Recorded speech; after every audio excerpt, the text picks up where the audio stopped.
Hey guys, welcome back to the channel.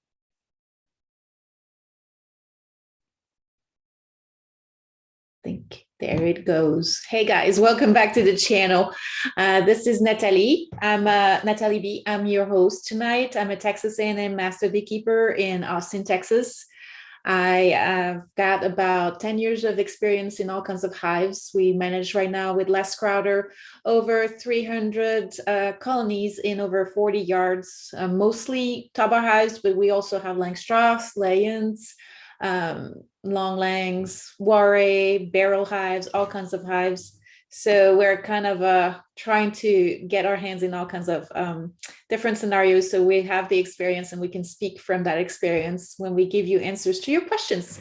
So I work with Les Crowder. He needs no introduction, but he wrote that book, Tabar Beekeeping for Organic Practices for Honeybee Health. And he's been doing this for about 51 years. And he's an expert in Tabar beekeeping and natural, treatment-free, chemical-free beekeeping. So we can answer all your questions, and I'm going to let people in so that Les can start answering. If you have any questions, just put them in the comments, and we'll answer them in the order they were received in the YouTube channel especially.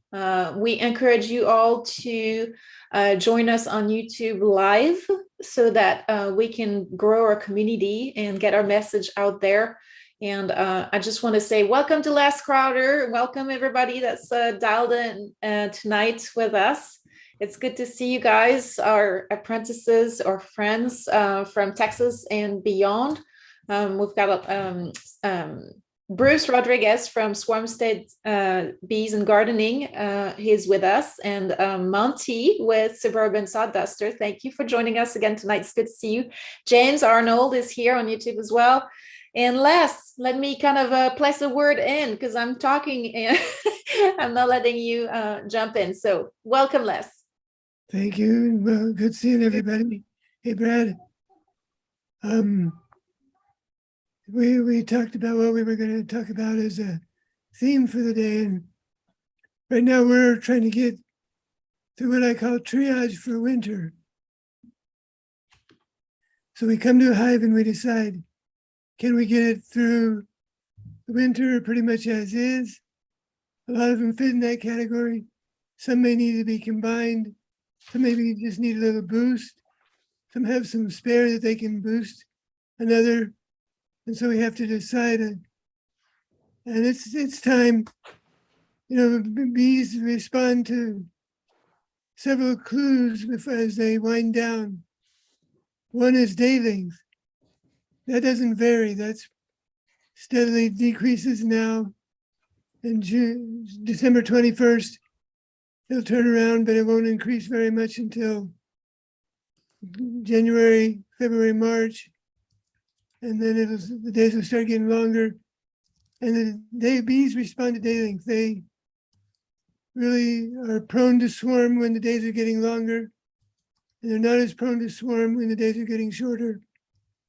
And the beehive starts off very small in the winter, sometimes very, very small. And then as the days lengthen, and particularly as flowers bloom, the hive begins to expand, and it usually reaches its maximum here, late April, early May. And then it may try to swarm, or we may divide it or whatever. And that's the time of expansion. And then it will muster through summer, which is often a bit of a contraction because it gets so hot and dry in August, and then build up a little bit, and we may still get another honey flow here. We got a good rain, and that often help. And there's sumac going to bloom yet, but the bees won't build up much on that because days are getting really short, temperatures are going down. Temperatures have been very volatile. The problem with temperature is that it changes dramatically, and it's been changing more dramatically than ever. And that's hard on the bees. when the bees have very warm days and sudden cold snaps, and then back to very warm days, that's harder on bees than if it just gets cold and stays cold. Be nice to keep it nice and steady and dependable instead of just jumping up and down all the time. But that's the new normal where bees have to adapt. And then there's flowers.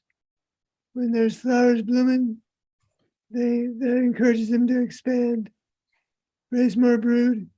When there's no flowers blooming, they contract. I just had an email from somebody who said, didn't see any brood in 5 of their hives that I just checked back in mid-September.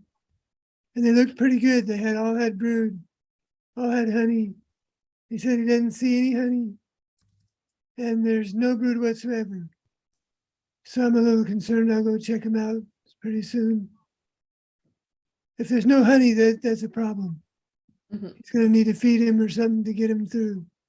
There's no brood, that may not be a problem, because they often shut down brood rearing, drop the population. Right now they're kicking out drones. So the drones are having a hard time. And they're not raising drones, and that's fine. So they need to do to crank down the population so that there's very few bees to eat the honey they have stored. And they'll just keep it warm enough to stay alive, mainly to keep themselves alive, with a little bit of tiny bit of brood. And keep in mind that the brood is stuck in the comb. So if they lay the brood in the area they're advancing into, it sticks there and hopefully can emerge by the time the cluster moves on and go with the cluster. So they can raise a few bees during the winter. They don't raise much. And they primarily stay in the larger cells, raise winter bees, and eat their way up into the larger and larger cells. And then pretty soon they'll get to where, here we have such mild winters. There may be a little bit of rosemary bloom all the way through January. And then we'll start getting back into February, still pretty cold, but some flowers blooming. March, we're back to spring again. So that's kind of what we're doing right now, is deciding, can this beehive make it till February on the stores it has, on the queen it has? Do we need to combine it? Do we need to give it some honey or feed it some sugar syrup or whatever and boost it up?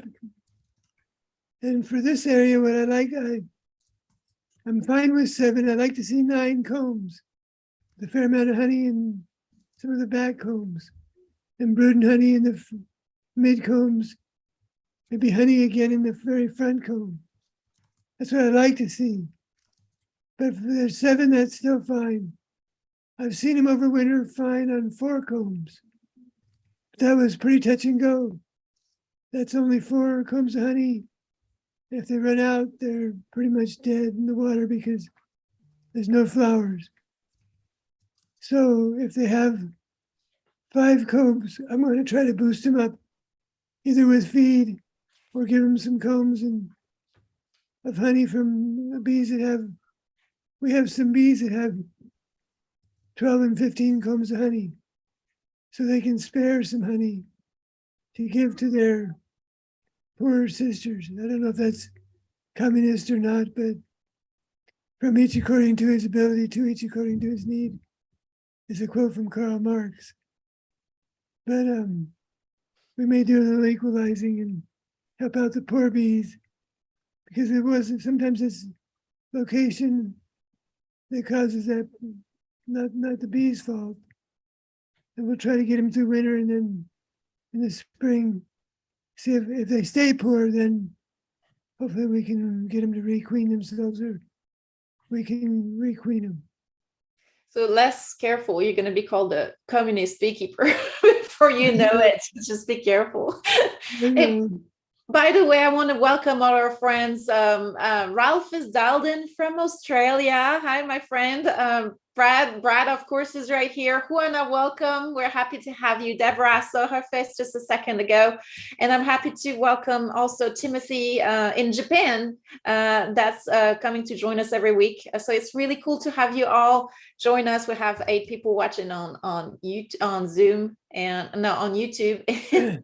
And quite a few on Zoom as well. If you have questions, let us know. Again, the theme today is basically triage for winter and just kind of what we look for in assessing our colonies, and just the kind of interventions we can apply to the colonies. We evaluate for food storage, for population, and if they're in a condition where they don't have enough either bees or food, if we're going to combine, if we're going to compress, if we're going to potentially put them in thicker hives for additional thermal mass to minimize the fluctuations of temperature, all kinds of things. So just let us know if you have questions. Welcome, everyone. Brad says he's in a county meeting. Sorry for the passers-by. No worries. We're all good. And I've got, let's see. Oh, well, Ralph is talking about ants. So it's the spring in Australia, by the way. They're at the opposite season as we are. And he says he's got ants in a couple of hives, but not very many. If you're having issues with those, Ralph, let us know. So there's a couple of things that you can do, by the way, if you're really bothered by the ants. One of the advice that I would give is to make mechanical barriers that are preventing them from going up in the hives. So whatever your stands are, if it's straight up or if it's slanted like in the Taba hives, this is what I want to do next year to prevent ants from passing through those barriers. Is I want to put a piece of political sign or corrugated plastic that's bigger than the leg on top of a brick. So you put a brick down on the ground, that piece of corrugated plastic, and then the legs, and then underneath that corrugated plastic, you can put some axle grease, some oil, some tanglefoot, something sticky, and they won't be able to cross over and climb up on the legs. So that's a good mechanical barrier. You don't have anything to do. It's not going to get rained on. It's not going to get washed away. There's no chemicals. It's a good, you want to ask a question, Ralph? Go ahead. Yeah, I actually got some alfoil and put alfoil around the base of the legs and wrapped some masking tape around that. And then I don't know if you're familiar with codling moth traps, where there's actually a sticky compound you put around the base of it. It's very tacky, and I just basically smeared that around the tape so that way it doesn't get on the wood, and you can change it when you want.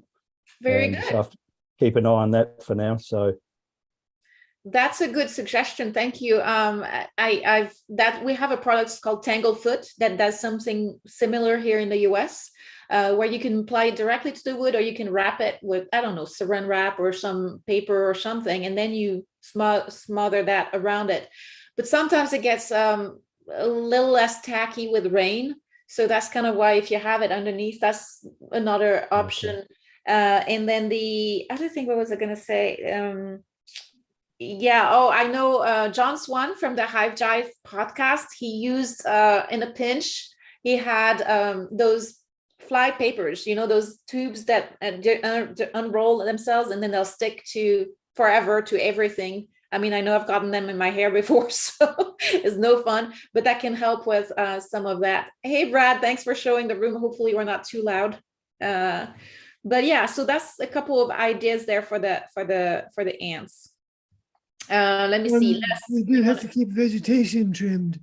Mm-hmm. If a stem of grass grows from the ground and touches above your ant protection, the ants will still find their way. Now we have ants that don't really bother the bees, but they bother the beekeeper. The carpenter ants get up under the cover and they just put their nest between the cover and the top bars. They don't really go in the hive. They don't bother the ants, but they bite. They don't sting, which is nice, but they crawl over your hands, get up in your sleeve and inside your shirt, and they bite, and it kind of hurts. It's just very bothersome because you can literally get hundreds of them in your clothing, and then you're off trying to brush them off.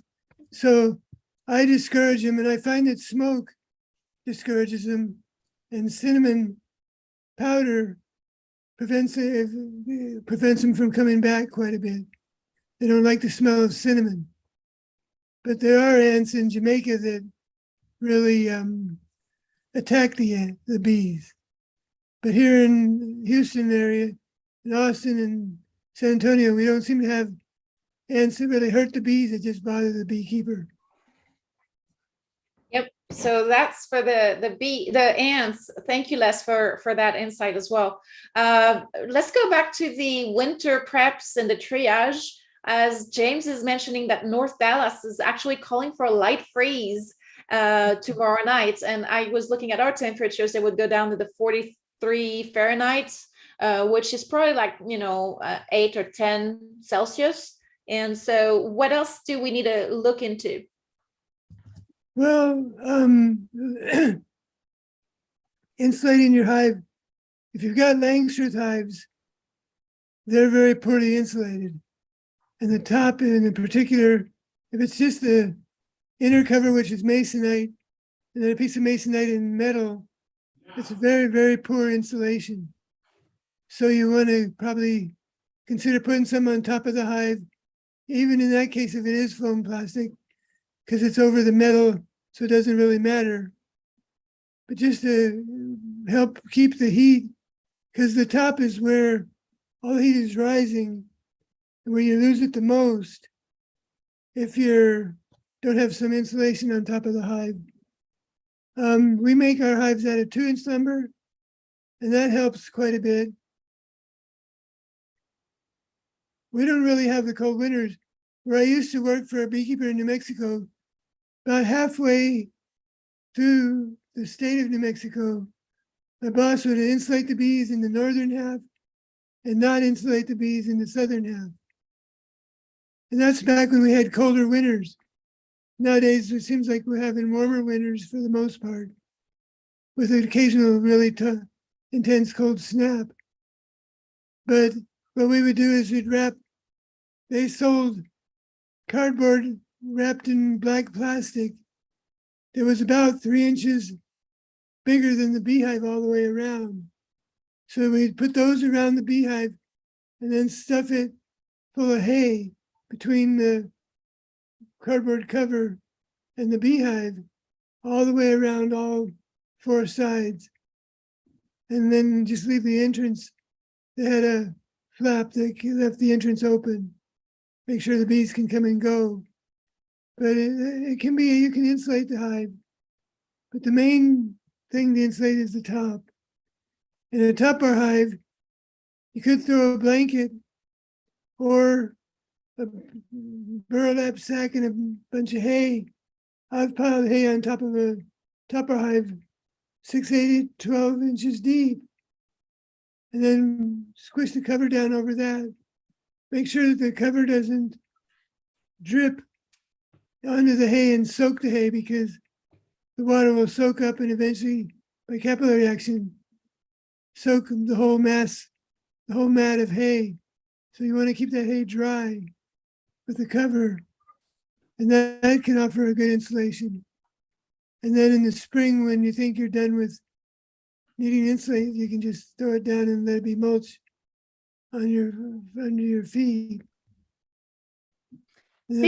Speaking of which, mulch, be careful with mulch in the spring and the humidity that it brings to the ground. You want to kind of keep in mind, and Deborah mentioned she had small hive beetles, and anytime you have soil into which they can pupate easily, which means soft, moist soil, you're encouraging those small hive beetles. So it very often it's okay, but you want to keep an eye on that, right? So that mulch can go in your garden, maybe, right, Les? You could put it in your garden, yeah. Mm-hmm. So yeah, I've got Deborah said something about mite counts that are at 4%, and she's hoping she has bees who can handle it. At this time of the year, when you have lower brood and kind of a brood break or less brood under capping, a lot of the mites are going to go up on the bees in their foradic stage, right? And so if you do at that point a mite count, it's bound to be higher than when they have a lot of brood capped, at which point they have their mites under capping for the most part. And that's when your mite counts are going to be at the lowest probably. So keep that in mind. Les, are you worried about a 4% mite count? I'm not. I know that people would say, oh, that's very high, but that to me is not very high. That's out of 300, that's, yeah, not 20 mites or something like that. So that's not 30. 30 would be 10%. So that's not very many mites. No, I wouldn't worry about that at all. And keep in mind that the bee population rises, the mite population rises, and the bee population is going down. The mite population is going to drop very soon too, because all the mites come out on the adult bees and they get groomed off pretty steadily by the bees we have these days. And so my population is going to go way down and hit a very, very low level over the winter. And then the bees are going to take off in the spring and leave the mites way behind. And that's just a dance that happens. It's a cyclical thing. So that's what Nathalie's referring to. The right now is where you're going to see the highest mite per bee percentage. But that's not a high percentage at all. Mm-hmm. I've seen bees with fairly high, even, up in the 20s and 30s and 300 bees. And then we could hardly find any mites in the spring. So we have in particular one Langstrasse that we don't do, we shouldn't say that, but we don't do a lot of mite counts. And we did one last year during their apprenticeship, and we found same thing. There was 13, 14, 15 mites in there. And we're like, I was happy because I knew that colony was going to do well anyway. And sure enough, this year it exploded and it had the most honey of all the other hives in an area that's not very forage positive. So, I mean, that goes to say, you got to watch for overall hive colony vitality. Your hive is your box, really, but by extension, some beekeepers call both hive, but the colony's vitality. And if the colony is very vibrant, and if it's got the food that it needs, and it's headed by a good queen, chances are, there's some viruses that are going to be present at a latent, they're not going to be expressed, but they're going to be there, and the bees are going to be chugging along and thriving because their immune system is strong. They're just kind of, really not stressed. And that's what matters in the end, as far as we're concerned, right? Last, I wanted to say real quick, I realized that in Japan, it's morning over there. It's like, I think that Timothy was saying it was like, I forget which time, 9:35 in the morning when we got started. So, and then it's probably about the same time as in Australia. So I wanted to know, Ralph, what time it was over there as well.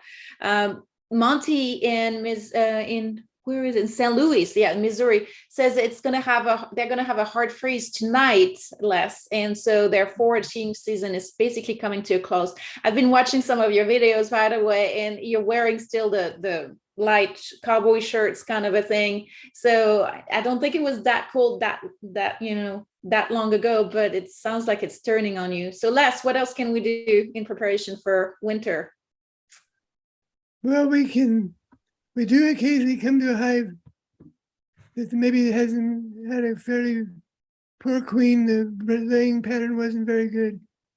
And now we look at it and it's got one or two or maybe three combs with a small patch of bees and a little bit of honey, but not very much. Those hives, I would say, I often just combine them. And in the double topper hive, that's pretty easy to do. I simply look for the queen, crunch her, put the combs in other hives, distribute them fairly evenly. Take all the comb out of that hive, leave. So now when the bees come in, they're confronted with pretty much an empty hollow box. And then I leave a little crack, the top corner of the hive in the other half of the double box. And the field bees will eventually go over there and get accepted by the other hive. They've found that when bees first confront each other and they're from different hives, it may take a little bit of a defense posture, but then invariably they'll eventually exchange a little bit of trophallaxis. And that makes them get the same gut microbiome. And then they become sisters. They pretty much accept each other. So once you get, so that's just combining them, because there's no use trying to get them through and wind up feeding wax moths with their comb when they're probably not going to make it. And often we can see that coming. Well, in the fall, the hive is not thriving. We keep trying to get it a little boost or something. If they're still not thriving, they're not going to make it. Go ahead and combine them. Sometimes you can do this typical lay down the newspaper, lift the combs out of the deficient hive, put them together. And I didn't even bother choosing the queen because the bees would usually choose the best queen and let them chew through the newspaper and mix. And then the field bees would have to join the next hive nearby where they were. But that's often the hive, if they're double hives like we have, it's the other half of the hive. Field bees will all go to that other half of the hive and join that. So that's a consideration. Is this hive so weak that it doesn't have the will to get through the winter? Then go ahead and combine it. And that the way you save all the comb, save the bees, put that energy into another genetic line for the rest of their rest of their lives. And the wax moths didn't get anything out of it too much.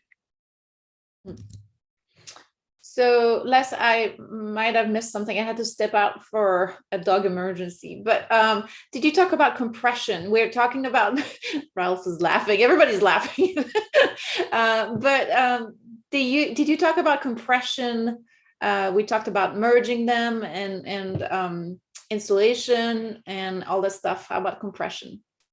No, I didn't. And mainly when I think of that, I think of my good hive that's got 15 combs. They probably don't need 15 combs. They can get by on 9 really well.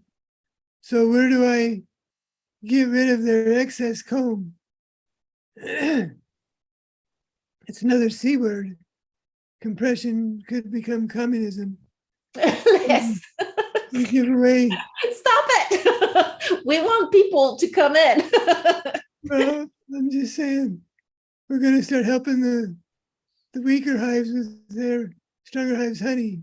And that's, but that also kind of helps the stronger hives, particularly these days, because when the hives get into winter, they often reduce their population to a very small little nest. Now, in cold temperatures, wax moths don't have a very easy time, but we often get really warm temperatures in the middle of winter here, and the wax moths might get going. That's where if you compress them down to the amount of comb that they can easily guard, that means they clean it, they keep it, to take good care of it, and there isn't any combs way out behind where they can get to for the wax moths to eat up, or the hive beetles. And mainly I think of compression with Langstroth, where you've got them in a big box. You can put them in if they're in a 10 frame, but they fit in an 8 frame rather than, or if they're in an 8 frame, could we like these little 5 frame well insulated boxes that we make right for this purpose. The thickness presses them into a small space, and they're very active in that space. and they don't give any comb over to the wax moths. And then there's feeding, but we'll get into that maybe a little later. Yeah, so the boxes you're talking about, the Langstroth frames, we call those thick nukes. It's basically made out of 2-inch lumber, same dimensions internal for 5-frame Langstroth nukes, and the goal is, again, that thermal mass that thicker wood brings in. And so that compression really helps with that thermal mass to allow them to better protect the combs, but also to minimize the fluctuations of temperature, right? So they don't have to be stressed by the ups and downs, which is really what's costing them energetically to, especially when it's really cold out there, to break in and out of cluster. And that's what's consuming their energy. So by minimizing the risks for that to happen and for the changes of temperatures to be much more progressive, then we end up having less stress on the colony and also less consumption of energy, and therefore less of a need for a lot of food for them to survive, right? So that's something to consider as well. Go ahead, Les. A friend of mine in Vermont worked out a system where he gets little nukes through the winters in Vermont. And he's near the Canada border. He's in a very cold winter. He likes to have snow 3 and 4 feet deep over his hives. Because then it just gives them better insulation. And that keeps them nice and cool, but not super cold. He gets 5-frame nukes through the winters in Vermont. So he was sort of a pioneer in that, because we used to be told, oh, in the cold climate, they need the double 2-story 10-frame box just packed full of honey just to get through the winter. That's partly because of the very poor insulation of Langstroth hives. The University of Melbourne in Australia recently did a study where they checked out hives and evaluated them for cold temperatures. They said the Langstroths are miserable. They often get cracks. They're just a 3/4 of an inch of wood all the way around. And the top in particular was super poor insulated. And so, by insulating a lot better, you can get through the winter much more easily. It's much easier on the bees. And bees in nature often pick fairly well insulated spots, big thick trees where they're in a little hollow space in the middle of the tree. They've got 6 and 8 and 10 inches of wood all the way around them. So we terribly under insulate often in our Langstroth hives. Yep. And by the way, the gentleman that did the research is Professor Daniel Cook from Australia, and look up for his paper. It's actually pretty interesting. He's in, where is he? I kind of was talking to him because he's got some people that we're going to help out with making some tabar hives, and that kind of got set aside for now, but we're trying to see if we can enlist his help at some point to do the same research with the double insulated tabar hives, the 2-inch tabar hives. Let me see, Les. I'm completely frazzled tonight. I'll be honest with you guys. Please forgive me for the lack of consistency, because I got thrown off a little bit by my dog emergency. I want to go back to the ants discussion. Lolly in Marble Falls was talking about using orange oil on the legs. Yeah. And she painted that to the part that's closest to the ground. And she says it seemed to work, but then she corrected herself and said it was actually for termites. But I don't think that would be far-fetched to think that it works with ants as well. Ralph was saying that he was asking about cinnamon in the hive. I would not put anything in the hive. I think that you agree with me that, we don't like to put things inside the hives that doesn't belong there, that the bees would not otherwise put in there, meaning basically pollen from the flowers directly as a bee bread, nectar, water, and propolis. Those 4 things and nothing else is what we think should go in there, unless you're doing emergency feeding. And then Bruce with Swarmstead Bees and Gardening was saying that he uses ant baits, even though he loves ants, to kill the colonies near the bees. And you can make those with boric acid and a solution of sugar syrup in a bottle or container with small holes big enough for the ants to crawl in, but then not too big for any other insect to crawl in, like bees, for example. And then they'll take that feed back to the colony and pass it around and eventually kill the queen, killing the entire colony that way. Les, what are your thoughts on all that? Yeah, I don't like to kill ants. I consider them cousins to the bees, but I don't like we have a bee yard where there's fire ants right behind the beehive. It's hard to stand there. And the fire ants are pretty fierce. They crawl up and sting you quite a bit. And so that's no fun. So I occasionally use those and the boric acid ant bait. And I will say orange oil is very good. It really works well. I know that ants are very repelled by orange oil. So that's a good, and that's a very natural. It's from the orange peel. You know how when you peel an orange, there's that oil on the outside of the peel that flies into the air and get your hand smelling real strong.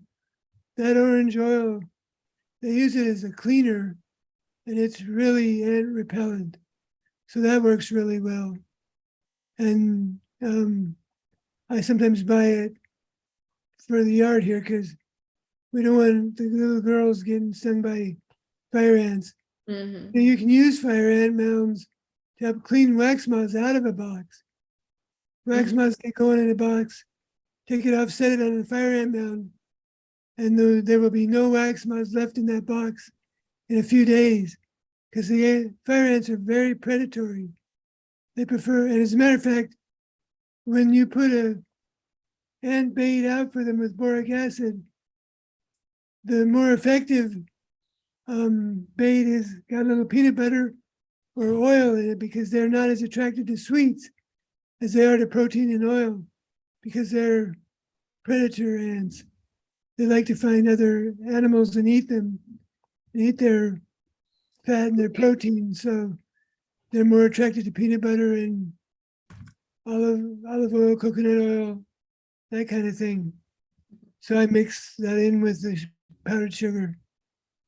Right. Yeah. And very often those ants are more of an issue for the beekeeper than they are for the colonies, unless it's Argentine ants that tend to cause problems. But I don't think that there's any other types of ants that I'm familiar with that are causing issues in the United States. Maybe in Africa, that's very possible because their ants over there can be very brutal, I know for a fact. And so just keep that in mind, that it's also a superorganism that is part of the ecosystem and the balance in the end, right? Timothy says he loves cooking and would love to see something about recipes using honey and or pollen in cooking. That's a very interesting point. And by the way, I'm curious to know if in Japan they've got anything like that whatsoever. I know they've got Japanese beekeepers that are doing a lot of work with bees. And so knowing Japanese people, I'm sure they've come up with some recipes. I would be interested in learning about that as well. So maybe Les, what do you think about using honey for cooking and pollen for cooking? I've never used pollen because it's a kind of a rare commodity, and I just occasionally eat little bites of it when I break a comb. But honey is like baklava from the Middle East. Yeah. It's kind of hard to beat. It's very delicious, and it's made with honey. That's right. And so there's some wonderful recipes. I have become pretty reluctant to eat honey very much. So but I do eat baklava when I get the chance. Oh, and Ralph is wanting a mead recipe, by the way. So we're not, we're beekeepers. We'd love to drink the mead, but we don't have the recipes. And the other aspect of mead is delicious when it's done right, but also it takes a lot of honey. And so we're kind of, it takes quite a bit of honey to make mead. So we tend to not really. A great way to make mead is Sam Comfort worked on. In top bar beekeeping, you crush the combs and strain them, and then they're kind of sticky with honey in them. And Sam just would soak that the wax cappings full of honey in water, and then measure the concentration and make sure it was good enough for mead. And he'd put that in his fermenting jars, because with mead, you got to make sure you don't let oxygen in. If you let oxygen in, it becomes slightly vinegary, and you're making vinegar. But if you put it in containers with the bubbler that doesn't let the oxygen in, then you can start making alcohol, and it can be very delicious.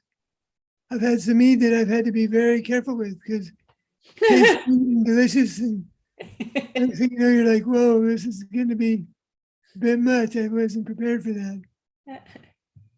So yeah, and the yeast and the bee bread probably serves as a good starter as well, right? So yeah, I would think the honey, the pollen would have some minerals and the protein and stuff in it that might make interesting mead. Sam swore by it very effusively.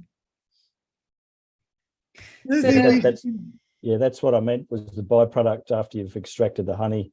So just what you were talking about. Yeah. Yeah, and you just have to adjust how much you have, see how much water to add to get, and they make these little things that have bubbles, and if so many bubbles are floating, you got the right amount of sugar. It helps you measure the sugar content. So you add your water carefully to get the right sugar content, pour that into your fermenter and ferment it. Yeah.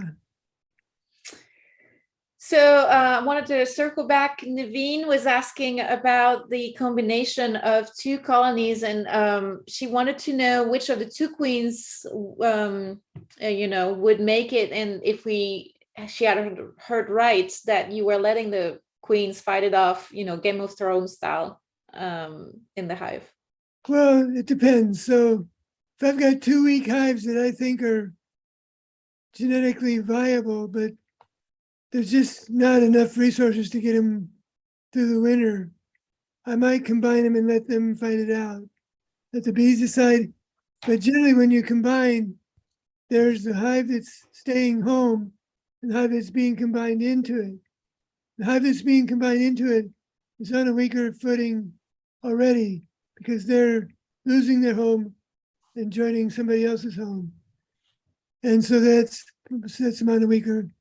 But often when I combine, I've got a hive that's pretty good, but just a little short on honey or comb. And then I've got a hive that is, the queen never was laying good and was not a good queen. Or they have a lot of mites and I haven't seen that in years, but some reason that I thought, this is not good genetics. Then I would crush that queen and combine her bees into a healthy hive to let them help that hive and let the hive save the combs.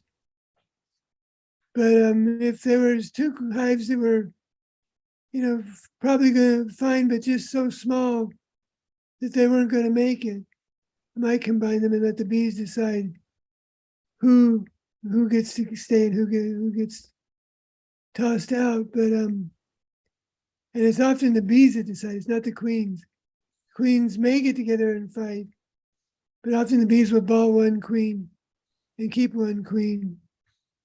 And often it's the hive that receives the new bees that has the advantage, and that's the queen that you save. So, by the way, going back and forth tonight, but Deborah, who's leaving for Zanzibar in January, she's going to do a beekeeping trip for about 1 week in Zanzibar. I'm so jealous. But she shared with us on the conversation of mead, she was talking about passion fruit cordial she made with using honey, and she's sharing the recipe. So I'm sharing it with you guys as well right now. That sounds delicious. Passion fruit is one of my favorite flavors.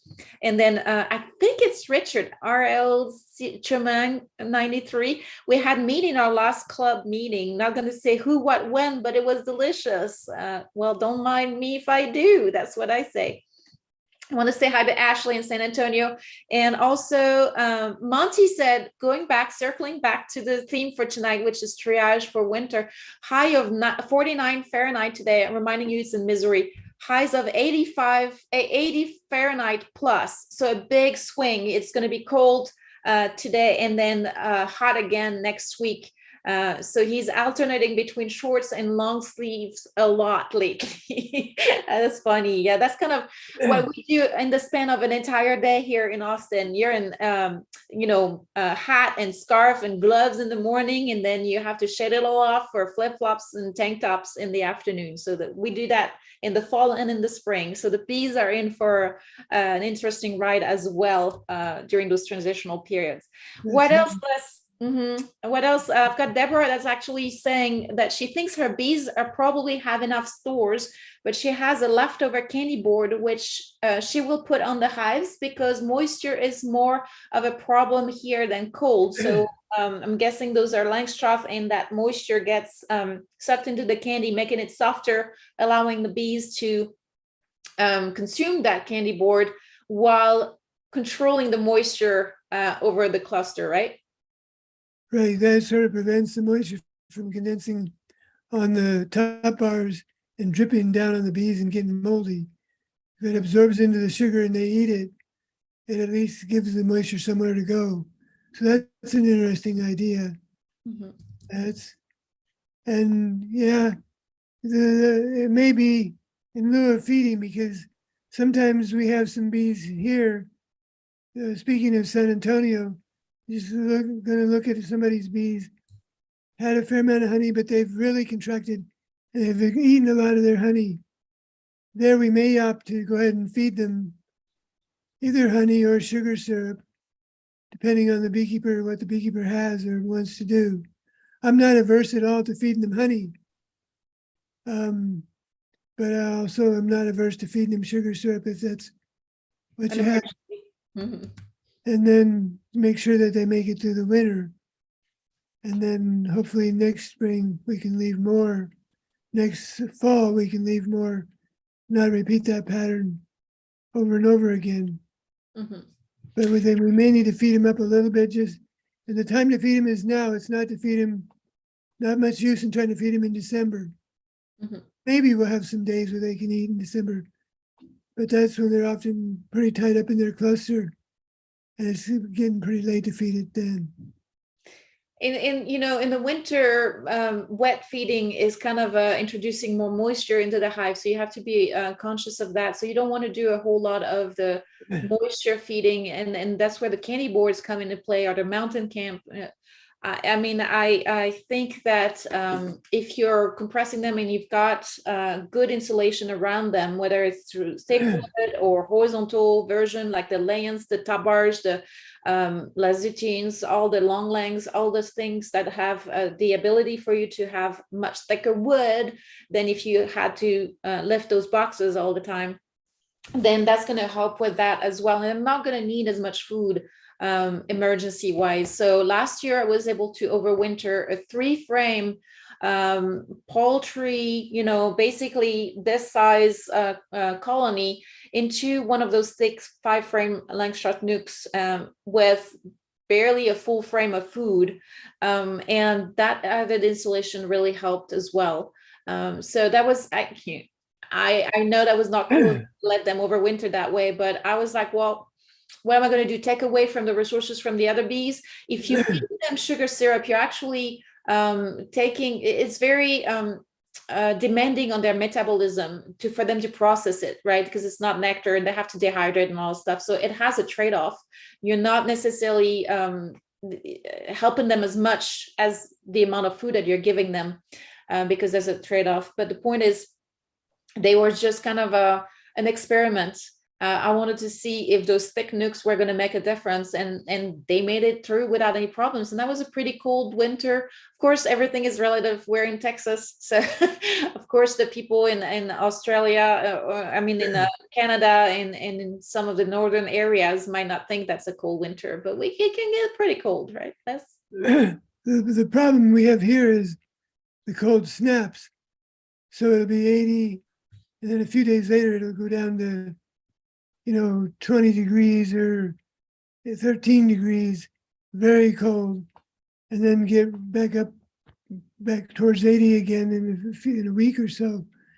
And that's really hard on the bees. And that's more of our problem. It'd be nice, like even in New Mexico, I used to pretty dependably get into September, and then it would cool off and stay pretty cool, freeze every night, get kind of warm in the day, but not above 60 or so. And so that's a fairly dependable temperature. It's the big swings that is hard on the bees.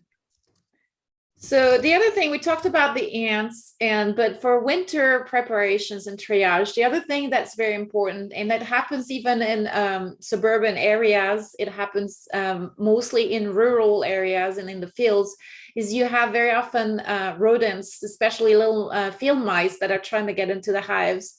And by the way, I want to remind you, I'm caught up with the questions, I think, on both Zoom and YouTube. So if you have questions, let us know, because we got 10 more minutes. And in the meantime, I'm going to talk about those mice. And what we want to do in the winter is make sure, first of all, for the robbing, to get all those entrances reduced to the minimum amount that's needed for them to go in and out comfortably. That could be just 1 or 2 bees if it's a small colony, or a little bit more if you have a large colony. But so that will prevent the robbing catastrophes as much. You will also have better control of the airflows in and out of the hive, trying to get moisture out, or staying warm, whatever.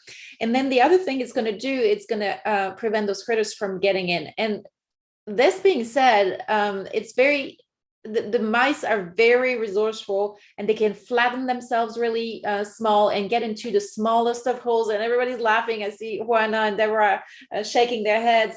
I've found mummified mice in our hives before, even in the top of our hives, on a 3/4 of an inch entrance hole.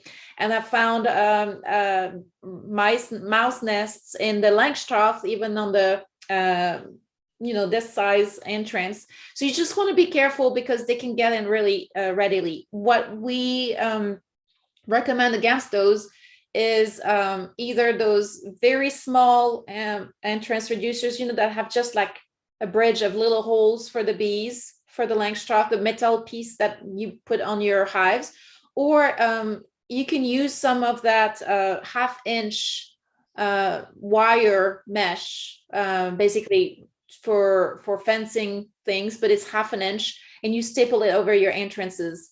The mice cannot get in through. So 3/4, I think, is big enough. 1/2 inch, they don't make it through. And especially if you've got a round hole and you make a cross in front of the hole, then they're going to be going, they're not going to have enough space. But you want to do that before it gets too cold, because once they're in, you're going to have to make sure they're not cloistered inside the hive with your bees for the winter, or they will gladly eat the food while they stay warm until the colony is no more. Right, Les? Right, and keep in mind that the bees chase them out when it's warm enough. But if it gets cool enough, the bees kind of leave the back corner abandoned, and then the mouse moves in. And mice are extremely resourceful. I just chased one out of our garage. They found a recycling bin.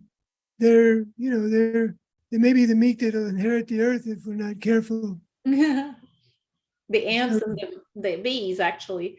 Well, the ants and the mice. Right. Yeah. So, Timothy, changing back, it's Whiplash Day today. Timothy's talking about a gelato place in Japan that uses buckwheat honey in some of their recipes. And by the way, buckwheat honey is a delicious honey. And I would love to try that. But also Dr. Osterk here in San Antonio has done a lot of research about the medicinal properties of buckwheat honey. So that's something to keep in mind if you're trying to plant for the bees. That's a really good crop that's really apparently easy to grow as well, right, Les? Very easy to grow. It's very fast. Mm-hmm. And so you buy the large seeds.